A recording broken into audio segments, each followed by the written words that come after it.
Le tête-à-tête a commencé il y a 3/4 d'heure. Nicolas Hulot dans le bureau du Premier ministre Édouard Philippe. Ça fait beaucoup jaser parce que le ministre de l'écologie n'est pas venu hier à la clôture des États généraux de l'alimentation. Jérémy Brossard, on le voit à l'écran, il tente ce matin de rassurer. Oui, effectivement, pas une seconde je n'ai pensé à démissionner. Donc l'affaire semble close dans ce message adressé à RMC. Mais c'est vrai que son absence a été remarquée hier en clôture des États généraux de l'alimentation. Alors il faut préciser que le rendez-vous qui a lieu en ce moment même à Matignon n'est pas lié à une crise éventuelle.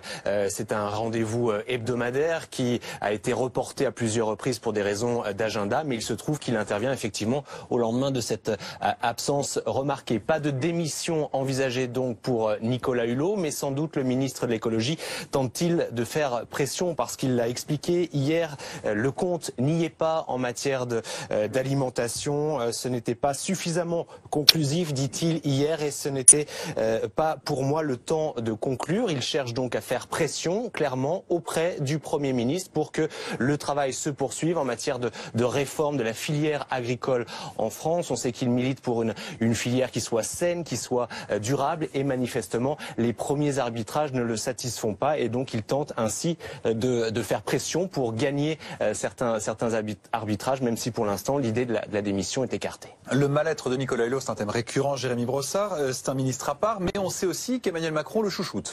Oui, c'est vrai, c'est un ministre à part. D'abord, il est extrêmement populaire auprès des Français, c'est un ancien animateur de télévision, et c'était vrai une belle prise politique pour Emmanuel Macron au début de son quinquennat, parce qu'il a souvent été courtisé, approché.